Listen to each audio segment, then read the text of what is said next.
Well, again, it's great to have you here and welcome. You can get started. Awesome. Thank you so much, Heather. Well, thank you all for having me today. Good afternoon. My name is Cole Shiflet. And again, as Heather mentioned, I am a digital marketer and editor. I'm a seminary student right now with just a heart for the nations and a heart for the church. I co-lead Accelerate with Jack McCluda. And really our mission is for Accelerate to exist in part to make the gospel known among the nations. And so to get to talk to you today about leveraging your website to reach nations is such a gift. Really, for me, I'm a seminary student and I work as an editor with a missions organization. And so most of my conversations or speaking engagements are really focused around opening up the scripture and teaching the Bible. We're talking about God's heart for the nations and getting to sort of the focus to be that. So today to get to talk about SEO is a real gift because I think it's something that a lot of evangelical Christian ministries forget about. And it's a really meaningful way to reach real people with real questions. And so really, I would just love to introduce myself and talk a little bit about my background before coming to Accelerate and launching Accelerate. So I worked with the Gospel Coalition and with Radical with David Platt. And that's really, my background. Spent 8 years before that working in web development. And during my time in college, I co-founded 2 campus ministries. So one of them was one was really truly a campus ministry, and one was a publication online with college students. And so the first was called Multiply Groups. It was a small group ministry across our campus that engaged over 300 students on our campus with the gospel. It was an opportunity to connect hundreds and hundreds of students, not only that they might hear the gospel and come to know and follow Jesus, but also to get plugged into local churches. Many of those people who were involved in that campus ministry, even those who became Christians to that campus ministry, are now considering long-term service among the nations. I talked to one friend who was in my small group during college who is just took a vision trip to Bangladesh and is considering the possibility of serving among unreached people groups in South Asia. And so that was a really formative experience for me, and just thinking through what does it look like to walk with real people who are going through immense difficulty, being able to remind them of the hope of the gospel, see them plugged into churches, and many of them to consider what it might look like to leverage their entire life for the sake of making the gospel known among the nations. The other ministry, Anchored Passion, was a resource ministry, really, to be completely honest, modeled after the example that the Gospel Coalition has set of having chapters in various parts of the world. And so we had 150 different volunteers in 12 countries. We created resources in 5 different languages. And that was just, again, such a transformative experience for me to get to work with people from these places, particularly with our Spanish-speaking team, to just build real friendships with them that have lasted over the course of several years now. My wife and I today are members of Redeemer Community Church on the eastern side of downtown Birmingham, Alabama. And I'm so grateful for the opportunity to speak with you today. I mentioned that I'm a seminary student. I'm at Beeson Divinity School, which is an interdenominational evangelical seminary in Birmingham. Again, I'm excited to talk about SEO, but I do want to just frame our entire time around the Great Commission. There's a reason why all of us are here together, and I'll read the Great Commission in a little bit to just remind us of the hope that we have in the gospel, and the fact that the mission that we are set out to do of making Christ's name known among every language, among every people group, is one that we can have confidence that it will succeed, not because of our strength, but because of the one who has sent us. And so even today, as we talk about SEO, I just want to frame all of that around who God is, around what he has done. And so I just want to give that as sort of a reminder as we get started. So today's focus is on the problem that mission-driven organizations face. This mission is to make the gospel known. So we work with both at Accelerate, our agency. We work with both for-profit and nonprofits. Really, for us, it has less to do with your revenue model and more about the values that you possess. There's a lot of for-profit businesses that are doing a lot of good in the world and making the gospel known in really difficult places that a nonprofit organization, many of yours, may even be partnering with in order to reach people with the gospel.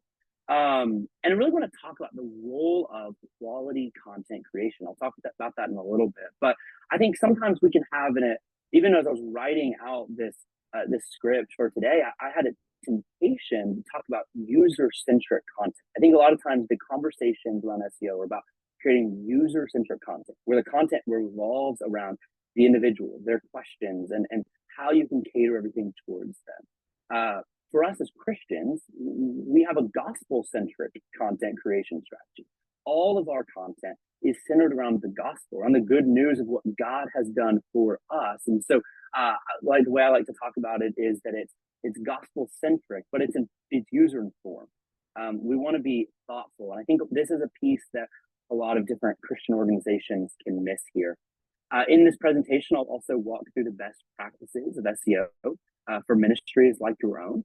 I want to answer your questions around the basics of SEO, and also want to just cast a vision for the opportunity of collaboration, not just with my agency, but with one another. I recognize that you guys can't see each other's faces here, but there are other brothers and sisters who are in Christ, who are working, and even Heather mentioned that communications channel. And so maybe that's a way to connect and to collaborate and to build real friendships, so that as you're working to leverage your website to reach the nations, that you're not competing against the others in this group, but rather collaborating and recognizing that we are all co-laborers in this mission together. So first, just want to start off by talking about the evolution of Google searches. Every second, there are over 63,000 searches on Google. This means that there are 5.6 billion searches per day. And as you can see, a whopping 2 trillion searches each year. And that's a massive increase from 1998, around the time that I was born. And you can see that there's been a complete transformation in terms of Google searches. But let's be clear here. I think sometimes we can either take one of two wrong approaches. We can either get really eager and be like, that's a really big number. We want to create these impressive vanity metrics, or just only focus on the numbers here. Or we can forget, and we can forget the humanity of the people there. Or we can be so anxious and so unsure about how this works that we just completely stay out of it. And really the thesis of my talk today is that as Christians, we can't afford to not invest in this. This isn't a sales pitch to work with my agency. My hope would be that whether you work with me or with someone else, that you would invest in creating content, in optimizing your website so that the gospel may be made known. And so let's be clear, there are real people with real questions, with real problems behind these search results. And far too often, Christian ministries are getting left behind.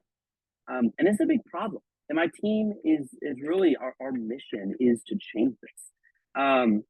So as Heather mentioned throughout this webinar, I really want to aim to show you why it's important to develop and to optimize high quality content targeted at answering people's questions and alleviating their frustration.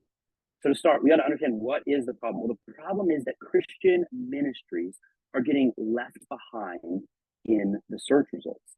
This is something that may come as a surprise to you, but I would venture to guess that it probably isn't too big of a surprise. And because of your commitment to the Christian faith, because of your desire to see the gospel spread among the nations, I want to pause for a second. Again, I want to clarify a lot of things, because you could go listen to any webinar about the basics of SEO. You could listen to world-class speakers talk about the best approaches and algorithms and all of that. And I've done a lot of that work. But I want to pause for a second, because as we talk about, and really before we talk about how to implement SEO, I want us to remember why it's important for Christian ministries to invest in this. You see, far too often, SEO can seem like a magic trick. Many of you who are on this call, I've talked to a number of you who would say SEO, it's difficult to understand. I've been tricked before. There's been a charlatan or a scammer who's deceived ministries into investing money into something that they didn't understand. I know plenty of well-meaning Christian organizations who have attempted to invest into this, have seen the opportunity, have recognized the need, and yet have had terrible results. They've worked with people who didn't share their values, or people that saw an opportunity to make a profit. And this is wrong. I mean, this is broken trust with Christian ministries, and it's something needs to change. And this is part of the reason why I started Accelerate. I started working in SEO because as an evangelical Christian with a heart for the nations, I understand your concerns. I understand your convictions. I want to come alongside organizations and serve you and not trick you, because business is a tool to bless you. And there's a number of different agencies out there, really good agencies that I've had the opportunity of working with in various capacities who are doing this work. And so I understand your concerns. I understand your convictions. We need to recognize there's real people on the other side of those searches, real people with real questions about, maybe it's about serving overseas as a missionary, like my friend that I mentioned earlier is considering serving in Bangladesh. Maybe it's someone who has never placed their faith in Christ and is Googling, how do I repent of my sins and place my faith in Christ? You see, it turns out Christian ministries aren't knocking this out of the park. During the time when I was in college, I was studying journalism and social entrepreneurship at Samford University in Birmingham, Alabama, and I completed my senior thesis on how religious groups grow using search engine optimization. My research focused on how non-Christian religious groups, like the Jehovah's Witnesses and the Mormons and many others, were using search engine optimization to attract non-religious seekers on the internet. My research was inspired in part by a 2017 article written by the Gospel Coalition on how Mormons are winning the internet.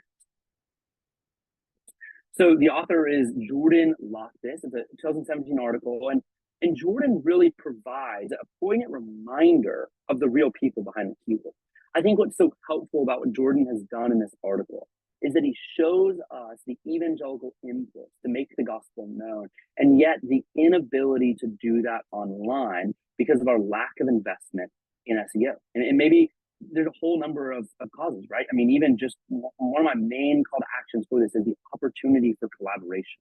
Because I would venture to guess that it's not simply our lack of understanding of digital marketing, but rather the way that we're so fragmented.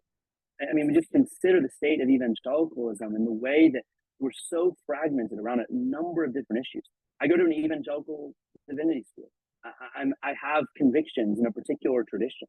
And yet I can be grateful for various other traditions, even as I hold to those convictions. I recognize there's good reasons to have different organizations that are doing different kinds of work, that have different kinds of convictions around secondary biblical doctrines.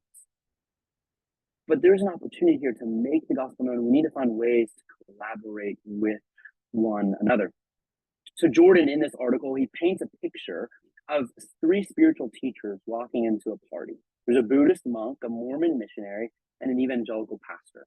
During the party, a woman stands up. She gets on the table, she's flailing her arms, and she just yells out, "Who is Jesus? Who is Jesus?" And as strange as this might sound, just follow along here, the pastor rightly lights up. He's prayed for opportunities like this. He's walked into this party and he is like, this is an easy home run opportunity. But before he can talk to her, the party host hurries over to the woman's side, walks her towards these three spiritual teachers, and the host is going to pick which person that she will talk to. And in a millisecond, the monk and the pastor are out of the race. Within a second, her eyes dart to the Mormon missionary, who promptly shares false gospel of Jesus Christ, according to Joseph Smith. And Jordan, the author of this article, acknowledges that the story sounds far-fetched. But the poignant reminder here is that this same story plays out across the world thousands of times per day. The only difference is the characters' names and the party's location. Jordan goes on to explain that in real life, the host name is Google, and the missionary's name, the Mormon missionary's name, is Church of Jesus Christ.org, and its related web properties. You may be familiar with its previous domain name, which is LDS.org. But it's gotten even more difficult for non-Christians to discern the difference between a true gospel and a false one. The party that Jordan has described is what happens each time someone enters a term into a search engine like Google or Bing. And the search engine runs algorithms to decide which pieces of content are most likely to answer their question. Then it provides links and ranks from most authoritative to least. And so this practice of positively influencing your rank on Google is called search engine optimization. And it's a growth strategy that Mormons are using to spread the gospel online. So that's end quote. A lot of that came from Jordan Loftus, Gospel Coalition. And I remember the first time that I read this article, my heart sank. I mean, I had been working in web development. I'd been working in content development. I did a lot of this sort of work, but really mostly in sports marketing, and wasn't really focused around the gospel.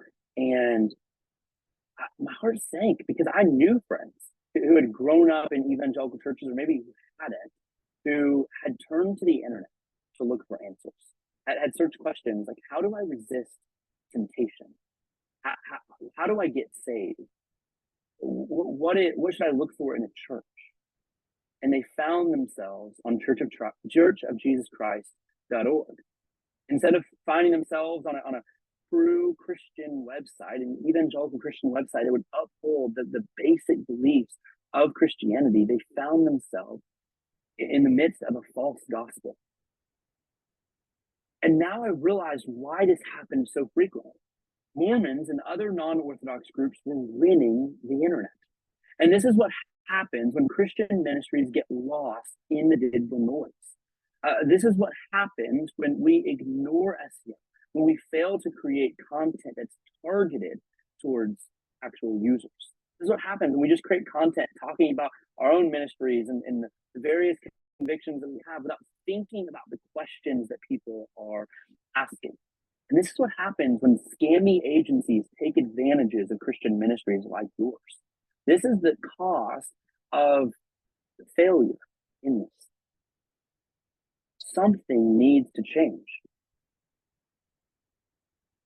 But I don't want to paint this picture as a doom and gloom scenario. As Christians, we have hope. Our hope is not in algorithms. Our hope is not in the content we've created. We don't trust in our ideas or our strategies. Instead, we remember what Jesus said to his own disciples on a mountain in Galilee. It's a few verses that every one of us probably has on our, belief statement or in our vision statement or on our website somewhere. I want to read these words because I want us to be reminded of the God that is with us in this journey. He said, all authority in heaven and on earth has been given to me. Go therefore and make disciples of all nations, baptizing them in the name of the Father and of the Son and of the Holy Spirit, teaching them to observe all that I have commanded you. And behold, I am with you always to the end of the age. I want to read that last part again, because there's a number of things, right? Every single one of us on this call could pick out different things and could spend hours talking about this. But let's read that last part once again. And behold, I am with you always to the end of the age. Brothers and sisters, if we are in Christ, the Lord is with us until the end of the age. God is with us. Our agencies, our organizations, our denominations, our particular local congregations may come and go, but Christ's church will prevail. This means that we can have confidence that the task will be finished. Even when it looks like there's no way to succeed, we can trust in the faithfulness of our Savior. Even as we work to grow our organizations, think about how to leverage our lives to reach the nations, we can remember that the Lord is with us. Our confidence doesn't come in our strength, but in the strength of the one who has saved us, who has redeemed us, who has promised to be with us until the end of the age. And so the goal here is to make the gospel easy to find online. We've already talked about some of these missed opportunities, but the same applies to aspiring missionaries. We want to make it easy for them to go to the right missions agencies so they can be sent in partnership with their local church to various unreached language and people groups, or maybe areas where they can strengthen a church so that they can continue to make the gospel known among the nations. So how do we do this using our website?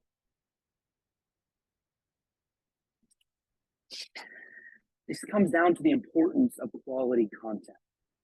When we're thinking about this, the key to reaching people effectively is by developing quality content. Instead of just talking about what your organization is doing or your particular convictions, let's take a more strategic approach. Take time to research, to dig into what your audience is curious about. If you're a sending agency that partners with churches, say the two main groups that you're trying to attract are churches who can partner with you to send missionaries, and then maybe the actual aspiring missionaries themselves. Create content that answers their questions, that alleviates their frustration. Fill it with scripture and remind them of the hope that comes in the gospel.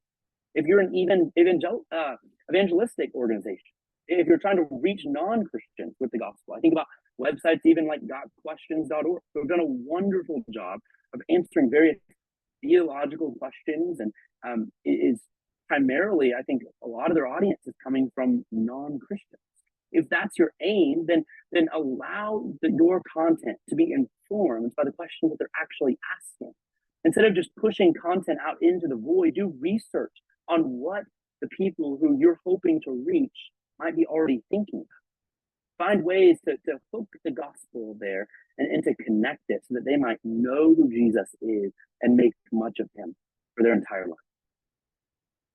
See, it's not just about sharing what you know, it's about creating a bridge between the questions that they're already asking and the gospel story that you're inviting them into. Or maybe if it's a Christian, the story of being sent out by their local church in partnership with a sending agency to reach people. I mean, I think about the ways in which Dr. John Piper has influenced me and not wasting my life. I mean, what a beautiful story to be inviting people into. Rather than wasting their life collecting seashells, to be sent to go to places where the gospel has not been preached, and to serve faithfully there. So for this reason, your content should be gospel-centered, but user-informed. I mentioned this earlier, but even in my presentation, as I prepared for this, my tendency was to say that we want to have a user-centric approach. But I don't think that's really true. As evangelical Christian ministries are what grounds us, the foundation has to be the scriptures. And so this is something that drives everything that we do. So here we can see some of the best practice, sort of really the basics of SEO. This may be something that you're familiar with. It may be something that you're new to. But SEO is really it stands for search engine optimization. The goal of search engine optimization is it aims at improving a website's visibility on a search engine results page. So to put this in simple terms, if you Google something, if you go how to fight sin, someone Googles that question. Search engine optimization is the process of creating that content, of optimizing a website in such a way that the algorithm that Google and other search engines have might place that in front of people's thoughts. I always tell people that SEO is not primarily about algorithms, because what will always stay the same with algorithms is the fact that they're designed for real people. They're designed for real people with real questions. And so Google's aim really is, we don't need to be scared of the algorithms. There's certainly, Google is not a company that shares our values and convictions. And so we shouldn't be surprised when our content is censored or when we have trouble, making the gospel known online. But the best content is going to show up first. And so that's why I talked about the importance of quality content there. There's really four main, areas of SEO that I want to highlight, and that's keyword optimization. That's the phrase or the terms that someone might search on Google. There's the quality content creation. So it's actually the process of developing that content out. Link building, which is particularly important here, not only in terms of linking between your own website. If you have a podcast and a blog, it may be important sometimes to link between them so that people who find out about your podcast can find out about your blog and then find out about how to apply to maybe have a conversation with a mobilizer.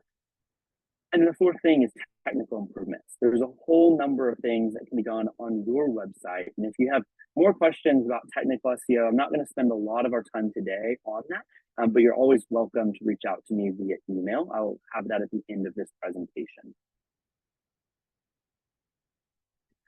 So the vision of Accelerate is that we believe in using marketing for the good of others. I mean, this is really what drives everything that we do. And so even as I talk about this, I want you to know like that's my mindset about this. There's a lot of people who are doing SEO and what's called black hat SEO. They'll implement scammy tactics in order to manipulate algorithms. Maybe they'll use AI generated content that is poorly created. I see this all the time with organizations who are creating content in other languages. We regularly find Spanish resources that are poorly translated, that aren't designed for reaching real people, that are really just designed to manipulate algorithms. So as we think about this, we don't just want to take an Accelerate, and I would encourage you as well, we don't just want to take an ethical approach. We want to take a distinctly Christian approach. I think a lot of people avoid those scammy tactics, and they just try to do right and just sort of do good to others, and others will do good to them, and sort of just try to have that kind of approach. And later, I really want to invite you into what I think is a distinctly Christian approach of an opportunity of collaboration with one another, even when it means sacrifice for yourself. So I'll explain that a little bit later.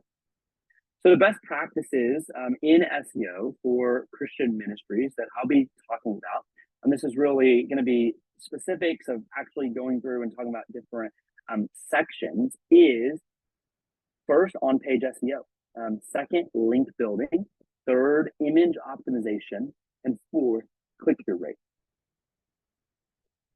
So when we're talking about on-page SEO, we're usually thinking about it in terms of several different key elements.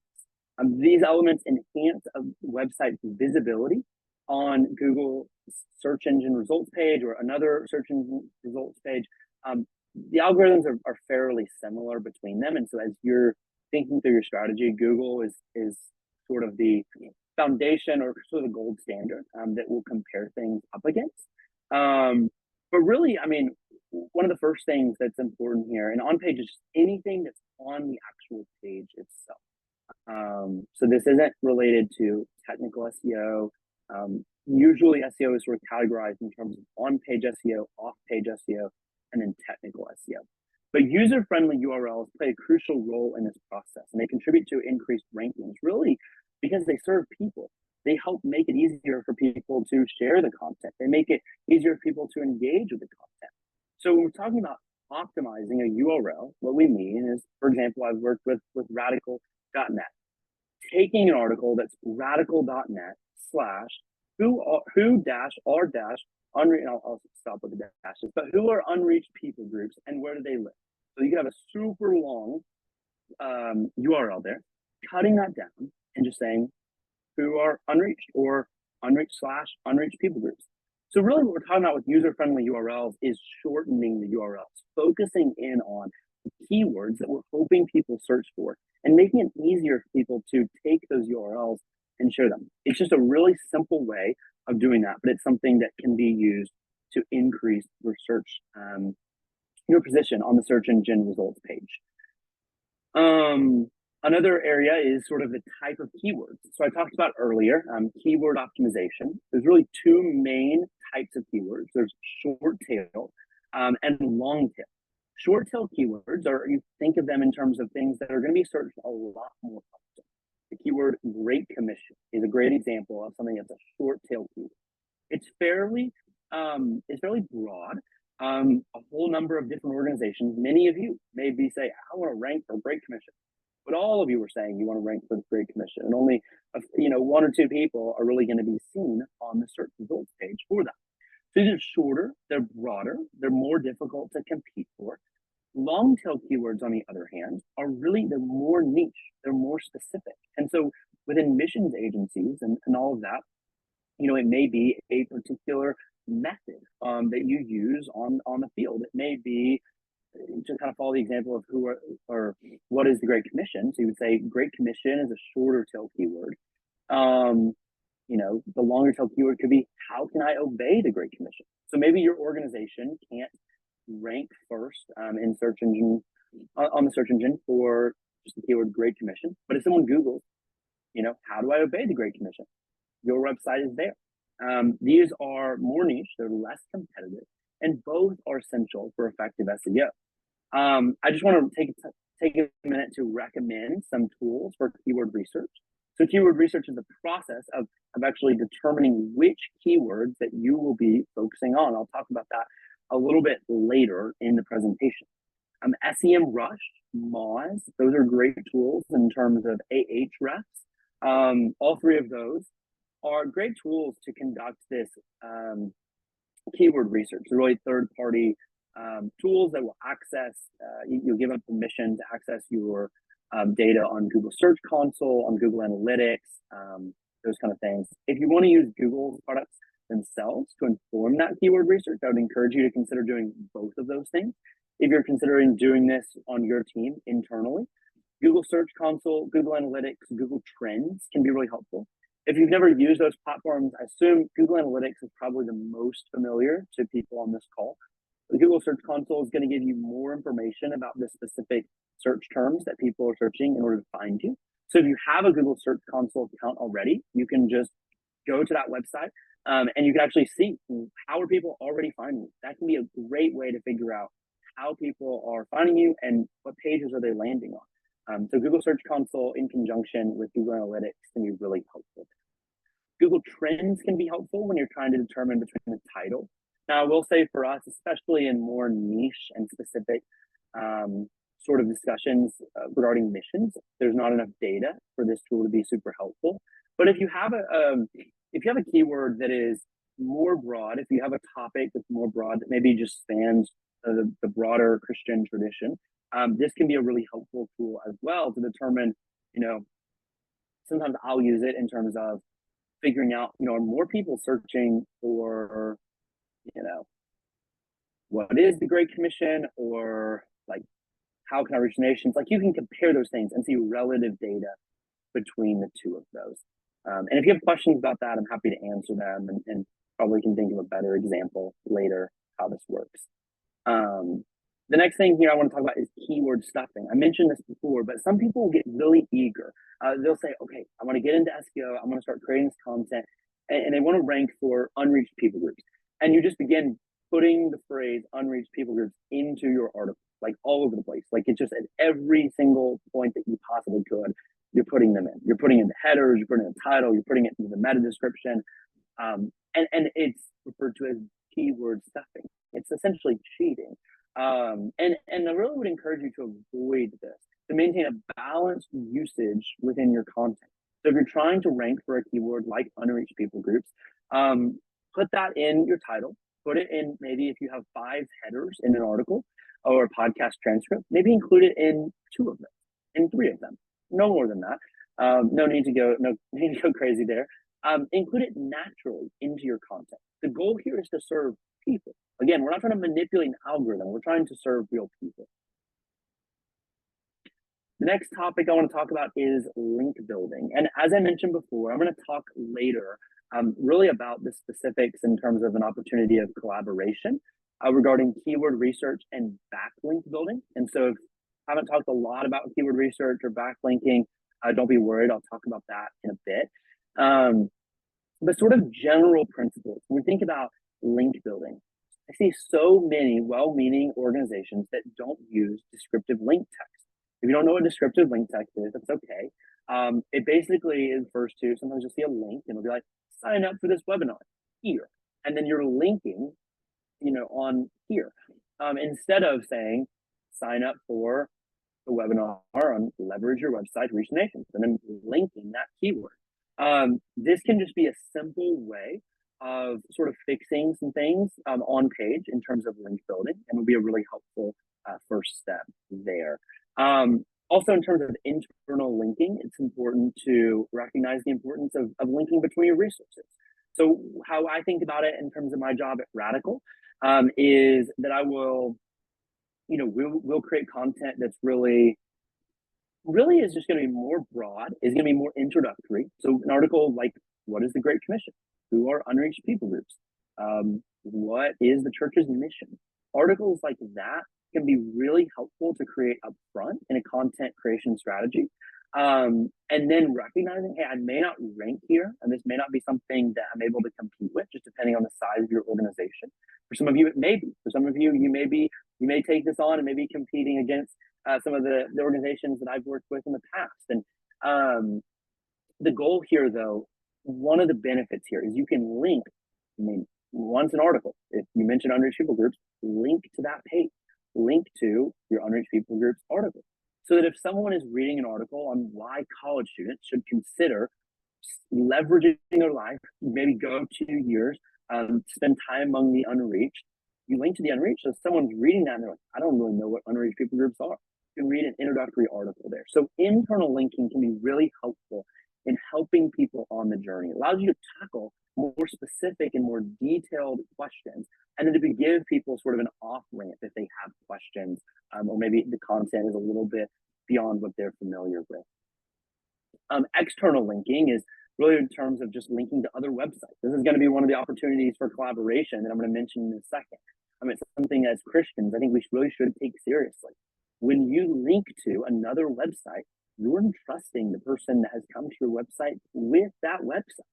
When I read an article for the Gospel Coalition and I linked to Desiring God, I'm entrusting people that as they read that article for TGC, and then they will then probably go, and many of them will go and begin to read content Desiring God. So that can be something we need to be careful about, but it also is an opportunity. And I'll mention that a little bit later. So external linking is anytime that we give a link to someone else, and so someone leaves our website. When you do that, you just want to make sure to open those external links. You can set them to open in a new tab. And this means that whenever someone finishes looking at that link, that they can just simply X out of their computer or out of that tab, and they come back to your website. So you don't lose that traffic. So a little small thing that can be really helpful. Backlinking is the process of receiving links from someone else. So backlink, when you receive a backlink, it means someone else linked externally to you. And we'll talk about that in terms of an opportunity of collaboration. But backlinks are essential to an SEO strategy. And there's something I think that people in our space are most prone to getting ripped off on. And so I really want to talk about that in a little bit, just so that we can equip you to think through this carefully and think through this well.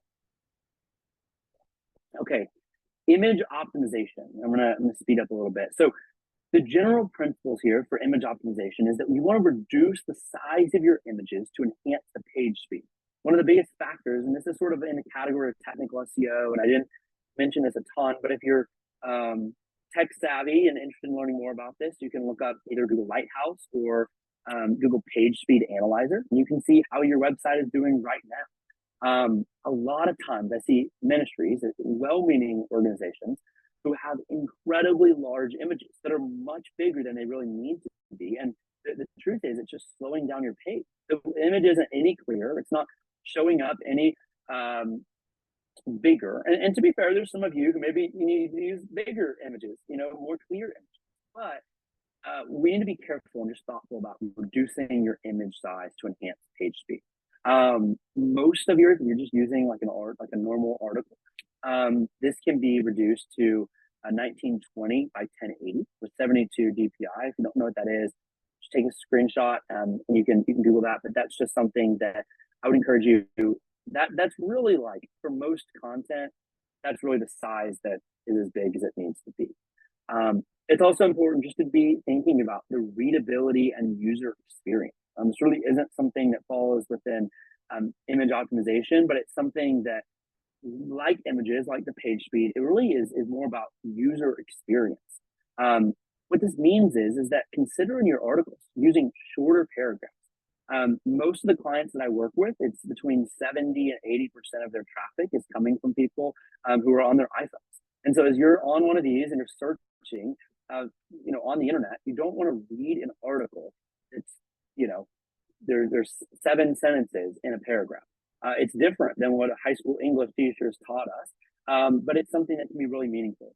Use clear formatting with good headers, concise paragraphs, avoid mass repetition of the same words over and over and over. is something I'm also happy to talk about more if you have questions. A good tool for this is Yoast SEO. Again, with any of these things, reach out to me via email and I'm happy to answer your questions or point you towards these tools.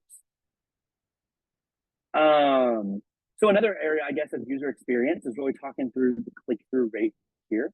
And so the first thing is a meta description. This is just a short little description that's below your search result. So if someone Googles, well, what is the gospel? There's the title, what is the gospel? And then it'll have the URL of your website. And then it's a little sentence or two that people see before they click on it. The purpose of a meta description, I think a lot of people have gotten this wrong. They think that meta descriptions magically sort of inform the algorithm. Really, the purpose is it's around 160 characters. It should be from the perspective of someone who's relatively unfamiliar with the content. The goal is to put someone who maybe is unsure about clicking on your website, and you want to answer their questions, you want to alleviate their frustration. The goal is that someone might read that and be, oh, that's what I'm looking for, and they click on it. If it's unclear, if it doesn't answer their questions, and they click on your website, it's really likely that they'll bounce. Bouncing is just a term that people use in this sort of world to refer to someone who jumps on your website, they click on the link, and they immediately leave. And that can actually be harmful. The SEO title is the actual words that show up above your search result. This should be around 51 to 60 characters. Well, this is a little discouraging, but Google rewrites 61% of your title tags. So there's been some interesting studies that talk about ways in which you can create a really effective SEO title. But it's also important to recognize, like, a lot of times Google rewrites it for you, even if it's done well. So if you work with an agency, just keep that in mind. That's something that Google likes to do.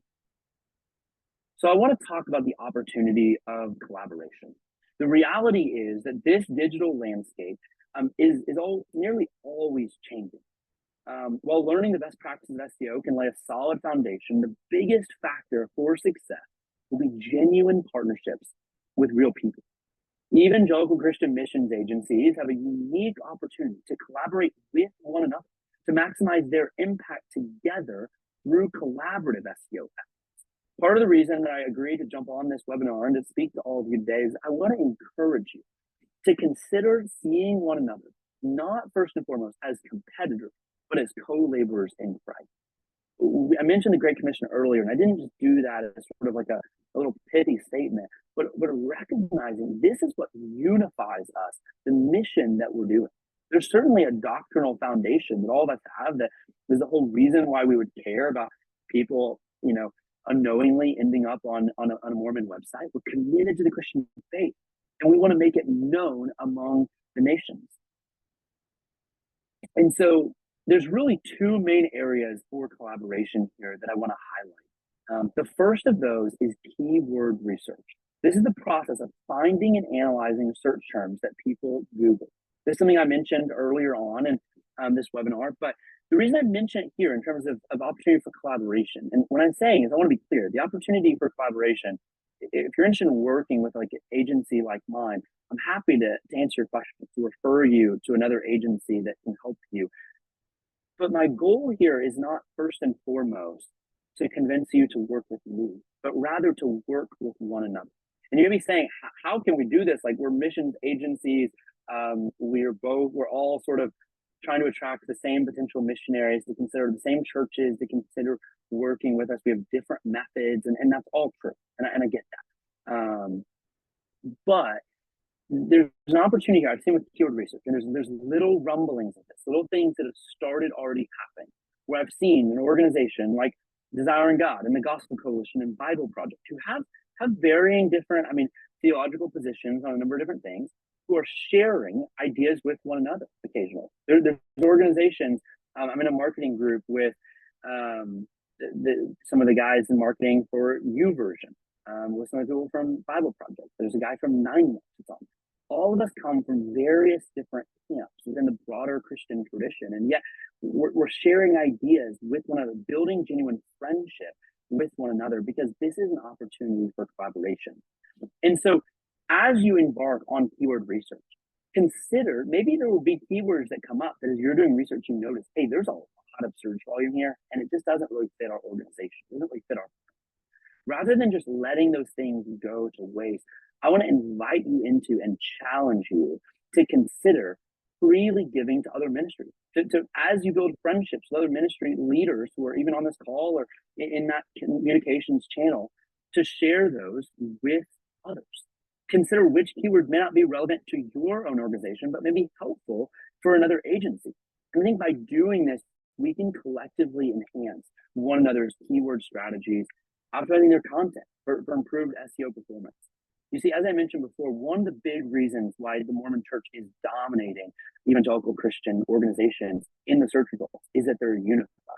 Now, there's plenty of reasons why we don't operate the way that they do, and I'm not suggesting that at all, so to hold off on that critique. But I want to recognize the way the opportunity for us to collaborate with one another. If we want to have Christian content, if our hope is to make the gospel known among the nations, then we should rejoice when people choose to work with other agencies, even maybe different than our.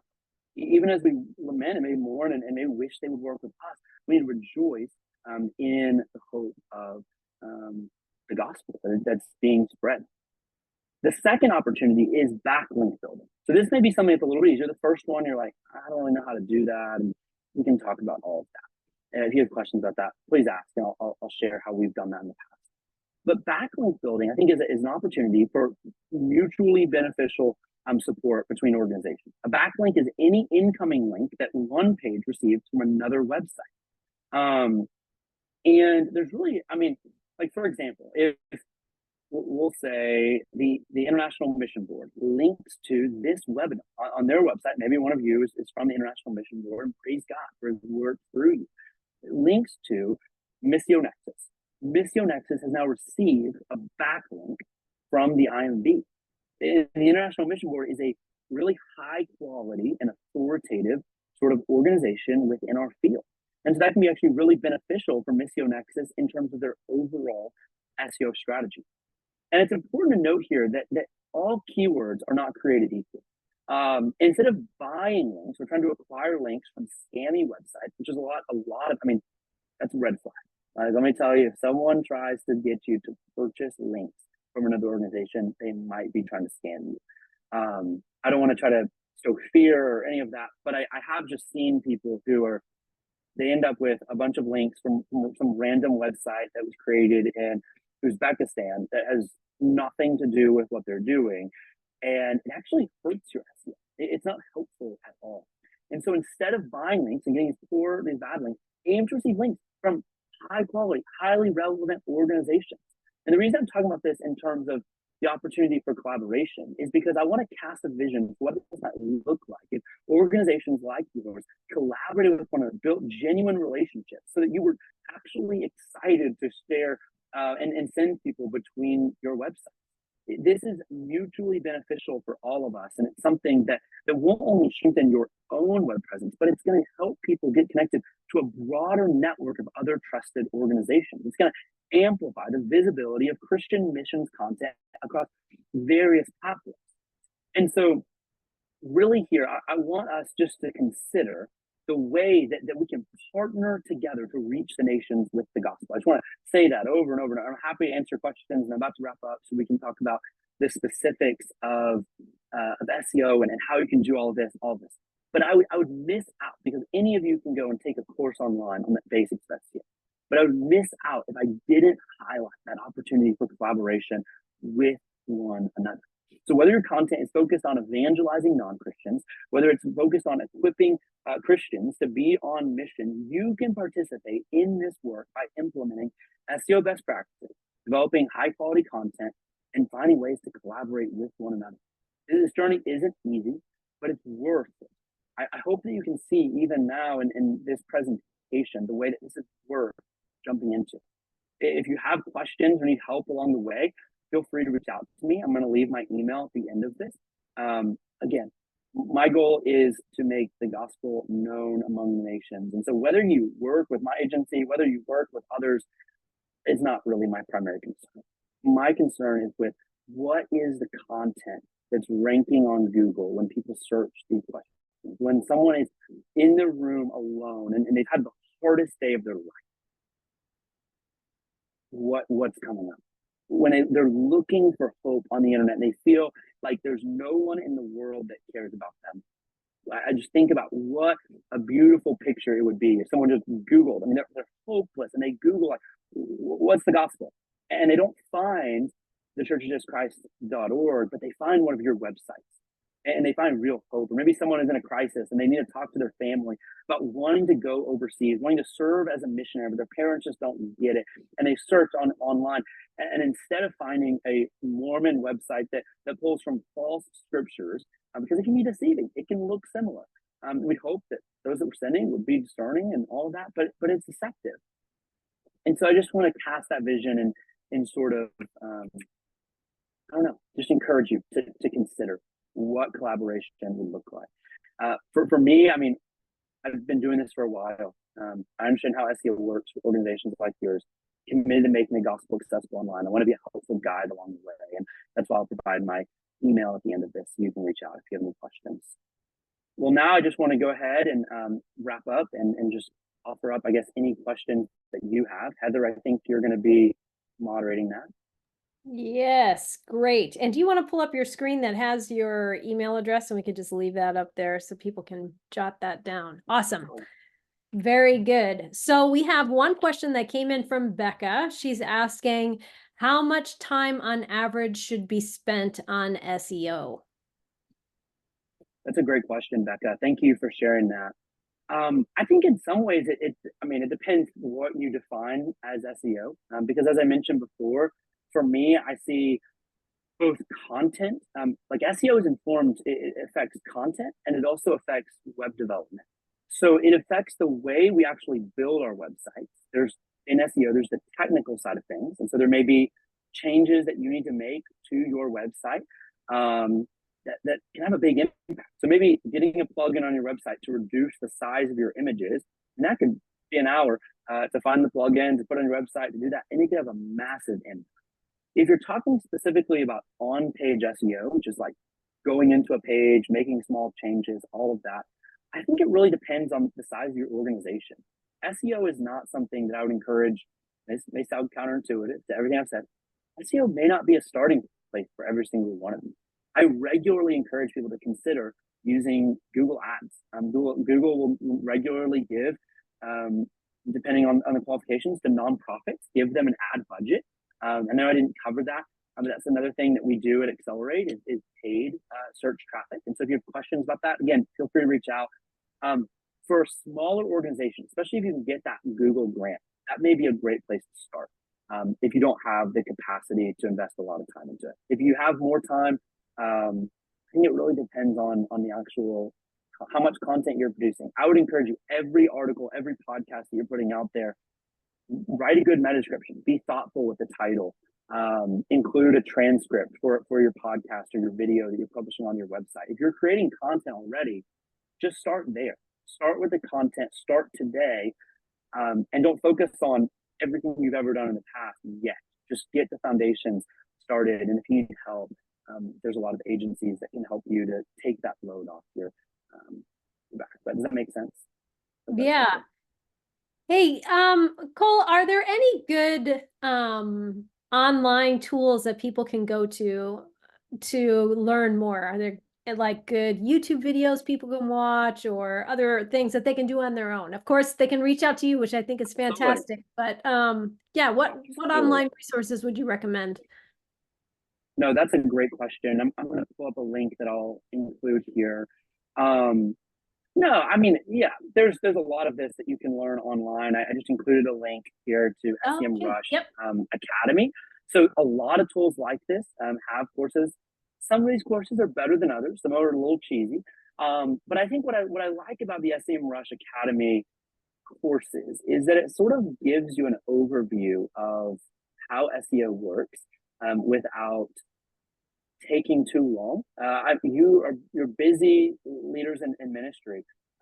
You are having a difficult time to be able. So that link is semrush.com/academy, and you can just Google SEMrush Academy and you'll find it. It's pretty easy to find.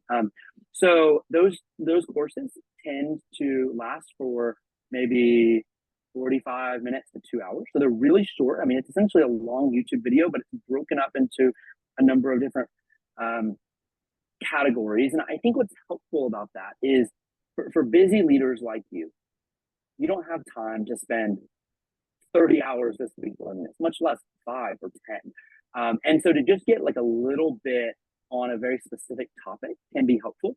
Ahrefs is another website. So it's Ahrefs. And that's another website that can be really helpful in terms of they have a basics SEO course. And so that would be another one that I'd recommend. And there's a lot of good people on online as well. Brian Dean, if you're looking for sort of like an SEO influencer, Brian Dean is a really helpful guide in a lot of this as well. Cole, what was that website one more time? Sorry about that. That's okay. Yes, so it's Ahrefs. I can drop it in the chat. Oh, okay. So it's Ahrefs. It's a strange name. Got it. Yep. Yes. Excellent. Any other questions?